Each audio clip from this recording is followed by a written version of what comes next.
ഷെറിൻ, നമ്മുടെ ചെറുപ്പക്കാരായിട്ടുള്ള നേതാക്കൾ രാഹുൽ മാങ്കൂട്ടവും ഷാഫിയും ഫിറോസും ഒക്കെ ഇങ്ങനെ റീൽസ് എടുത്ത് നടക്കുകയാണ്, വോട്ട് ചോദിക്കുന്നില്ല എന്ന് പ്രതിപക്ഷം പറയുന്നുണ്ട്.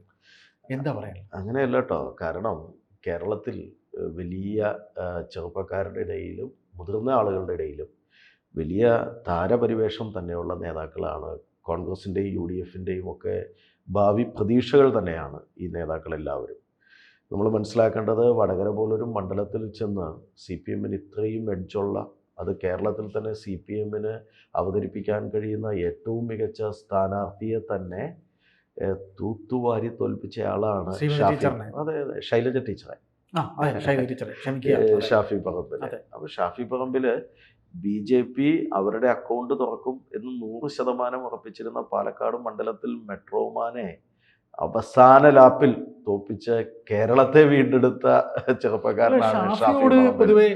അപ്പൊ ഷാഫി പറമ്പിലും ഇപ്പൊ രാഹുൽ മാങ്കൂട്ടത്തിൽ തന്നെ, രാഹുൽ മാങ്കൂട്ടത്തിലൊക്കെ രൂപപ്പെടുന്നത് തന്നെ ഈ CPM-ന്റെ ഈ നീതി നിഷേധങ്ങളുടെയും വളരെ സെലക്റ്റീവായ നീതി നിർവഹണത്തിൻ്റെയും ഒക്കെ കാലഘട്ടത്തിലാണ്. പിന്നെ അക്രമ രാഷ്ട്രീയം അതിനെക്കുറിച്ച് അത് എല്ലാ കാലത്തും ഉള്ളതാണ്. അപ്പോൾ തുടർച്ചയായ ഒരു ഭരണം കൂടി CPM-നെ വല്ലാതെ ദുഷിപ്പിക്കുകയും ഒരു വിഭാഗം ഉദ്യോഗസ്ഥന്മാരിലും പോലീസുകാരിലും അമിതമായ ആത്മവിശ്വാസം അതുണ്ടാക്കുകയും ഒക്കെ ചെയ്യുന്ന ഘട്ടത്തിലാണ്, രാഷ്ട്രീയത്തിലൊക്കെയാണ് രാഹുലൊക്കെ രൂപപ്പെടുന്നത്.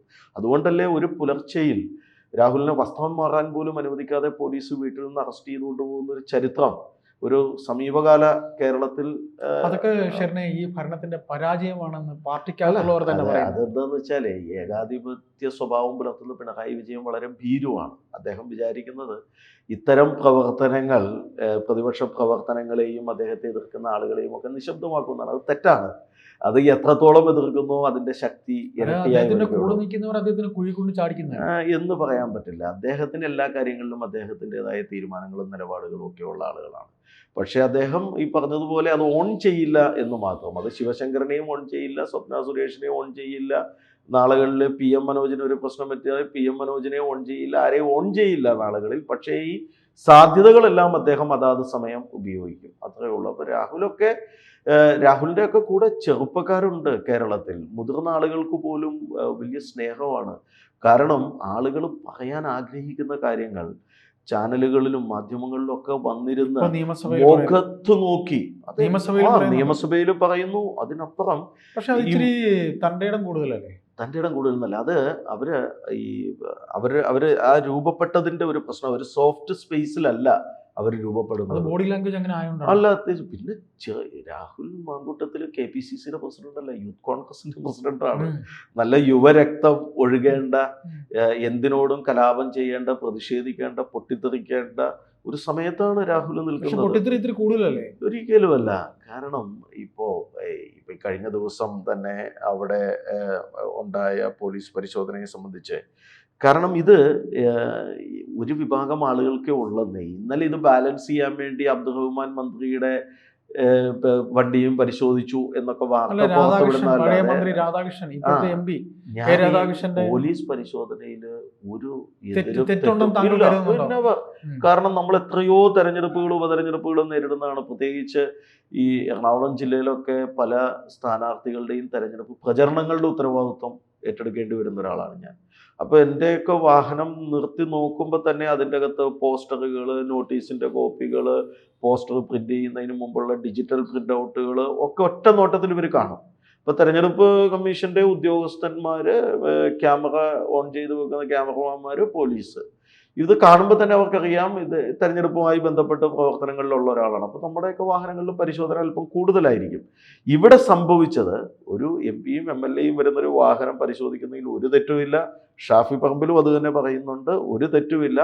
പക്ഷെ ഡിക്കി തുറക്കുന്നതിലും തെറ്റില്ല. ഡിക്കി തുറന്ന് പെട്ടിയെടുത്ത് പുറത്ത് വെച്ചിട്ട് ഇനി പൊയ്ക്കോ എന്ന് പറയുന്നതിൽ ഒരു കുഴപ്പമുണ്ട്. കാരണം ആ ഉദ്യോഗസ്ഥന്റെ ഒരു കൃത്യനിർവഹണം അദ്ദേഹം അവിടെ പൂർത്തിയാക്കുന്നില്ല. പെട്ടി കണ്ടാൽ ആ പെട്ടി തുറന്നു നോക്കണം എന്നുള്ളത് നിർബന്ധമാണ്. പെട്ടി മാത്രമല്ല, ഇനി കാറിന്റെ ഡിക്കിയുടെ താഴെ സ്റ്റെപ്പിന് വരെ അഴിച്ചു നോക്കാനുള്ള ഉത്തരവാദിത്വം തെരഞ്ഞെടുപ്പ് കമ്മീഷനുണ്ട്. അല്ല, അത് ചിലപ്പോൾ ഇവർക്ക് ഇൻഫർമേഷൻ കൊടുത്ത ആള് പറഞ്ഞ നിറത്തിലുള്ള പെട്ടി അത് ചിലപ്പോൾ ആയിരിക്കാൻ വഴിയുണ്ട്. പക്ഷെ ആ ഉദ്യോഗസ്ഥരെ ഒന്നും ഞാൻ തള്ളി പറയുന്നില്ല. കാരണം ഞങ്ങളൊന്നും ഒരിക്കലും ഒരു സിസ്റ്റത്തെ ബഹുമാനിക്കരുതെന്നോ. പക്ഷെ രാഹുൽ മാങ്കൂട്ടത്തിന്റെ ബോഡി ലാംഗ്വേജ് അങ്ങനെ ആയിരുന്നില്ല. അല്ല, രാഹുലിനെ സംബന്ധിച്ച് ഇതാണെന്നേ, ഇത് വണ്ടി അദ്ദേഹം ആ പറയുന്ന സംഭവം, അതിൻ്റെ ആ ഒരു എന്താ സംഭവിച്ചതെന്ന് കേൾക്കുമ്പോൾ നമ്മളതൊന്ന് ചിന്തിച്ചാൽ മതി. ഒരു വാഹനം തടഞ്ഞു നിർത്തുന്നു, അതിലൊരു തെറ്റുമില്ല.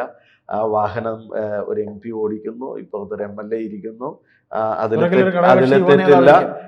ഈ ടോർച്ച് ഉപയോഗിച്ച് ആക്ഷൻ കാണിക്കുകയാണ്. പുറത്തേക്ക് ഇറങ്ങൂ എന്ന് ടോർച്ചാണ് ആക്ഷൻ കാണിക്കുന്നത്. അപ്പോൾ അവർ പുറത്തേക്ക് ഇറങ്ങുന്നു.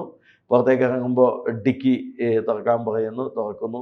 അപ്പോഴൊന്നും ഈ ഉദ്യോഗസ്ഥന് മനസ്സിലാവുന്നില്ല ഇത് ഷാഫി പറമ്പിലോ രാഹുൽ മാങ്കൂട്ടത്തിലാണെന്നോ.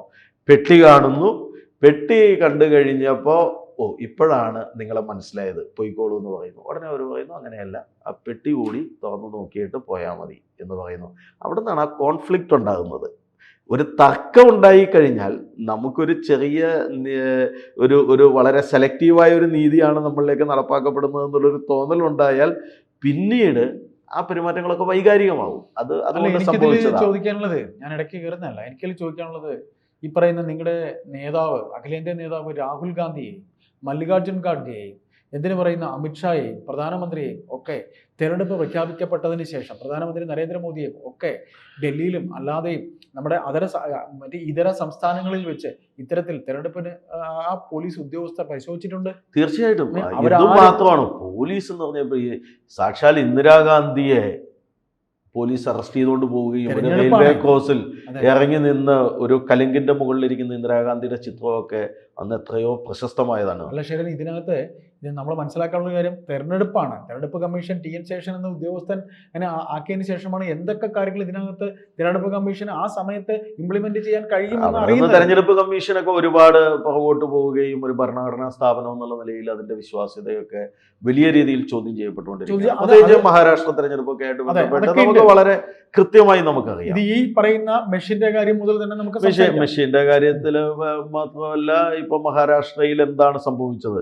കഴിഞ്ഞ തെരഞ്ഞെടുപ്പിൽ BJPക്ക് വോട്ട് കുത്തനെ കുറഞ്ഞുപോയ എല്ലാ മണ്ഡലങ്ങളിലും ലക്ഷക്കണക്കിന് വോട്ടുകൾ കേവലം 6 മാസത്തിനുള്ളിൽ ചേർക്കപ്പെടുന്നു. അവിടെയെല്ലാം വോട്ട് കൂടുതൽ കിട്ടുന്നു. ഈ ചോദ്യങ്ങളോടെല്ലാം ഈ രാജ്യം ഒരു ജനാധിപത്യ രാജ്യമാണെന്നുള്ള നിലയിൽ ജനാധിപത്യത്തിന്റെ നടത്തിപ്പിലുള്ള സുതാര്യതയെ സംബന്ധിച്ച് ലോക്സഭാ പ്രതിപക്ഷ നേതാവ് രാഹുൽ ഗാന്ധി ഉയർത്തിയ ഒരു ചോദ്യത്തിനും രാഹുൽ മാങ്കൂട്ടം ഇതേപോലെ ഒരു വളരെ ടെൻസ്ഡ് ആയി ഇത്തരത്തിൽ ഒരു എന്താ പറയാ ഒരു വല്ലാത്തൊരു അസ്വസ്ഥത. അല്ല, അത് മാത്രമല്ല, രാഹുൽ അതിൻ്റെ അകത്ത് പറയുന്ന വളരെ കൃത്യമായ ഒരു കാര്യമുണ്ട്. കാരണം ഒരു തെരഞ്ഞെടുപ്പിൽ ഒരു സ്ഥാനാർത്ഥി മത്സരിക്കുന്ന സമയത്ത് പാലക്കാട് എല്ലാ മാധ്യമങ്ങളും ആ രാത്രിയുടെ ആരംഭത്തിൽ റിപ്പോർട്ട് ചെയ്തത് ഒരു നീലപ്പെട്ടിയിൽ കള്ളപ്പണം എത്തി എന്നുള്ളതാണ്. ഇതൊരു സ്ഥാനാർത്ഥിക്ക് തെരഞ്ഞെടുപ്പിന്റെ മൂർധന്യാവസ്ഥയിൽ നിൽക്കുന്ന ഒരു സ്ഥാനാർത്ഥിക്ക് ഉണ്ടാക്കുന്ന ഡാമേജ് ചെറുതല്ല. അയാളുടെ അല്ല, അത് എപ്പോഴാണ് അത് ഫാബ്രിക്കേറ്റഡ് ആയത്? അത് പ്രൂവ് ചെയ്യാൻ രാഹുൽ മാങ്കൂട്ടത്തിന് സാധിച്ചപ്പോഴാണ് അത് ഫാബ്രിക്കേറ്റഡ് സ്റ്റോറി. നമ്മൾ ആലോചിച്ച് നോക്കണം, മലയാളത്തിലെ എല്ലാ മുഖ്യധാര മാധ്യമങ്ങളും ആ രാത്രി ബ്രേക്ക് ചെയ്യുന്നത് ഇതാ ഒരു നീലപ്പെട്ടി, ഈ നീലപ്പെട്ടിക്കകത്ത് കള്ളപ്പണം. അത് ആ രൂപത്തിൽ ആ വാർത്ത മുന്നോട്ട് പോയിരുന്നെങ്കിൽ ആ നിമിഷം അവിടെ മുഴുവൻ DYFIക്കാര്, അവിടെ മുഴുവൻ പോലീസ്, അവിടെ മുഴുവൻ മാധ്യമങ്ങള്, അവിടെ ആ രാത്രി ആ കള്ളം വിജയിച്ചിരുന്നുവെങ്കിൽ എന്താകുമായിരുന്നു രാഹുൽ മാങ്കൂട്ടത്തിന്റെ അവസ്ഥ? ഞാൻ ഇതിൽ ചോദിച്ചോട്ടെ, എനിക്ക് ഒരു ചെറിയ കാര്യം മാത്രമേ എനിക്ക് ഇതിൽ താങ്കളോട് ചോദിക്കാനുള്ളൂ. ഒരു ഉദാഹരണം, ഇപ്പൊ ഷെറിൻ എന്ന വ്യക്തി, താങ്കൾക്ക് പിന്നെ ഞാനുമായിട്ട് വളരെ കുറച്ച് പരിചയം മാത്രമേ ഉള്ളൂ. ഞാൻ താങ്കളും കൂടെ ഉൾപ്പെട്ട ആ ചെറിയ പരിചയത്തിനിടയിൽ താങ്കളുടെ ആ ഒരു പിന്നെ എന്താ പറയുക, കാണാൻ പാടില്ലാത്തൊരു ചുറ്റുപാടിൽ എന്നോടൊപ്പം താങ്കളെ കാണുന്നു. ഞാൻ പറയുന്നൊരു ഉദാഹരണം മാത്രമാണ്. ഇതിൽ താങ്കളുടെ സ്ഥാനത്ത് രാഹുൽ മാങ്കൂട്ടവും എൻ്റെ സ്ഥാനത്ത് KSUവിന് അദ്ദേഹത്തിന് വേണ്ടി കള്ളവോട്ട് പിടിച്ച ഒരു നേതാവും ഉണ്ടായിരുന്നു. ഞാൻ പറയുന്ന ഇത്രയേ ഉള്ളൂ.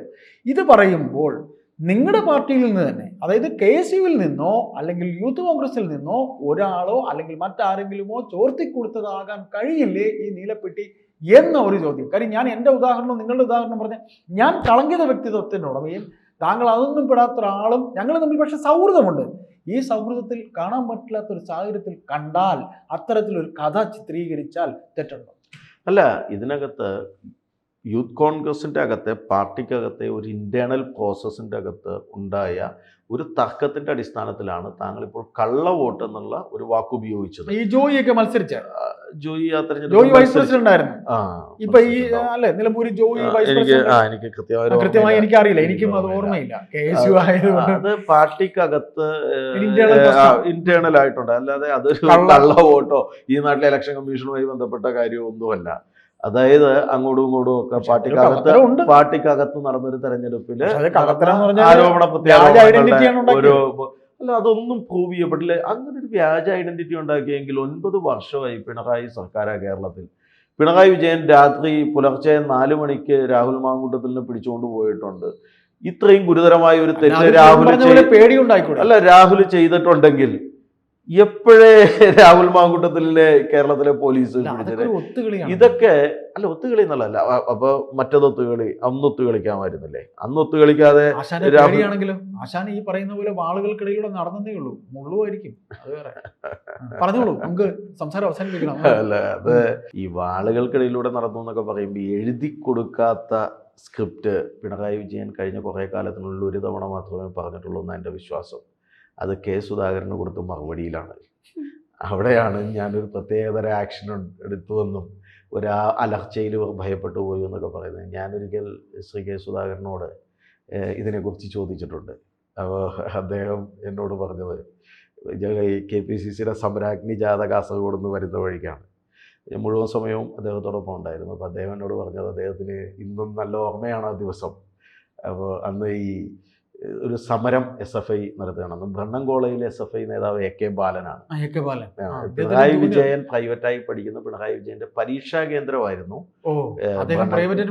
Brennen college. പരീക്ഷ എഴുതാവുന്ന സെന്ററായിരുന്നു. അപ്പോൾ അന്ന് SFIയുടെ സമരം, അന്ന് ഈ KSU സമരം നടത്തിയാൽ SFI പൊളിക്കാൻ ശ്രമിക്കും, SFI സമരം നടത്തിയാൽ KSU പൊളിക്കാൻ ശ്രമിക്കും. അപ്പോൾ പ്രീ ഡിഗ്രി പിള്ളേരെ മുഴുവൻ കോളേജിന്റെ 1ാം നിലയിൽ ഒരു ക്ലാസ് റൂമിൽ കൊണ്ടുവന്നിരുത്തി അധ്യാപകരെ കൊണ്ട് ക്ലാസ് എടുപ്പിക്കുകയായിരുന്നു കെ സുധാകരന്റെ നേതൃത്വത്തിലുള്ള KSU സംഘം. അപ്പോൾ AK ബാലൻ ഇതിൽ വളരെ പ്രകോപിതനായി അന്ന് അവിടെ പരീക്ഷ എഴുതാൻ വന്ന പിണറായി വിജയനെ പരീക്ഷാ ഹാളിൽ നിന്ന് വിളിച്ചുകൊണ്ട് വരികയാണ് ചെയ്തത്. സാറെ പറയുന്നത് അന്ന് സംഘർഷത്തിന്, കണ്ണൂർ വേറൊരു പൊളിറ്റിക്സ് ആണല്ലോ. അപ്പോൾ അദ്ദേഹം പറഞ്ഞത് ഞാൻ ഇന്നും ഓർമ്മയുണ്ട്, ഒരു നീല ഷർട്ടും ഇളം മഞ്ഞ നിറത്തിലുള്ള മുണ്ട് കൊടുത്താണ് ഈ പിണറായി വിജയൻ വരുന്നത്. ഇപ്പോഴുള്ളതുപോലെയുള്ള ആ ഒരു കൂന അന്നും ഉണ്ട്.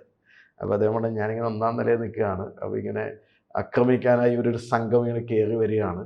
അപ്പോൾ കെ സുധാകരൻ എന്തോ ചെയ്തു, പിണറായി വിജയൻ നേരെ താഴേക്ക് പോയി. അപ്പോൾ അത് നമുക്ക് ഊഹിക്കാവുന്നതേ ഉള്ളൂ എന്ത് സംഭവിച്ചിട്ടുണ്ടാവുമെന്ന്. അപ്പോൾ അദ്ദേഹം പറയുന്നത് ഈ AK ബാലൻ അന്നേ ഉള്ളതാണ് പിണറായി വിജയനെ വിളിച്ചുകൊണ്ട് പോകുന്ന അടി മേടിച്ചു കൊടുക്കുക എന്നുള്ള സ്വഭാവം. അത് ഇന്നും AK ബാലൻ അത് ചെയ്യുന്നുണ്ട്. എപ്പോഴൊക്കെ പിണറായിയെ വിളിച്ചുകൊണ്ട് പോകുന്ന അടി മേടിച്ചു കൊടുക്കാവോ അത് AK ബാലൻ ഇന്നും ചെയ്യും എന്നാണ് അദ്ദേഹം പറഞ്ഞത്. ഏതായാലും ഉമ്മൻചാണ്ടി സാറിന്റെ മകൻ ചാണ്ടി ഉമ്മൻ ഇങ്ങനെ കൈതട്ടി വോട്ട് ചോദിച്ചു പോവുകയാണ്. അതൊക്കെ നിലമ്പൂര് വലിയ കോൺഗ്രസ് അനുഭാവമുള്ള മനുഷ്യരാണ്, പ്രത്യേകിച്ച് അവിടെ ഈ മലയോര മേഖലയിൽ. അവർക്കൊക്കെ ഉമ്മൻചാണ്ടി വന്ന് കൈതട്ടുന്നത് പോലെയാണ് ചാണ്ടി ഉമ്മൻ കൈതട്ടി പോകുന്നത്. സന്തോഷമാണ്. നിങ്ങളുടെ ആത്മവിശ്വാസം നിങ്ങളെ രക്ഷിക്കട്ടെ. ഞങ്ങൾക്ക് ഇതുവരെ കിട്ടിയിട്ടുള്ള ഒരു റിപ്പോർട്ട് അനുസരിച്ച് ഒരു 15,000 വോട്ടിന് വരെ ഷൗക്കത്ത് ജയിക്കും എന്ന് വലിയ ഭൂരിപക്ഷത്തിൽ ജയിക്കണമെന്നാണ്. ഏതായാലും ഒരു ചെറിയ കാര്യം കൂടെ പറഞ്ഞുകൊണ്ട് ഈ സംസാരം ഞാൻ അവസാനിപ്പിക്കാം. VD സതീശൻ അടങ്ങുന്ന സംഘം PK കുഞ്ഞാലിക്കുട്ടിയെ മൈൻഡ് ചെയ്തില്ല എന്നും പറയുന്നു. നെവർ. CPM, മുസ്ലിം ലീഗ് വളരെ കൃത്യമായി ഓരോ ഘട്ടത്തിലും അത് പറഞ്ഞിട്ടുണ്ട്. മുസ്ലിം ലീഗിനെ സംബന്ധിച്ചിടത്തോളം അവരുടെ പൊളിറ്റിക്കൽ എഗ്രിമെന്റ് എപ്പോഴും ജെന്റിൽമാൻ പൊളിറ്റിക്കൽ എഗ്രിമെന്റ് ആണ്. ഏതായാലും തിരഞ്ഞെടുപ്പ് കഴിയട്ടെ. ഈ വിഷയത്തിലൊരു ചർച്ച താങ്കളുമായി ഇരിക്കണമെന്ന് ഞാൻ ആഗ്രഹിക്കുന്നു.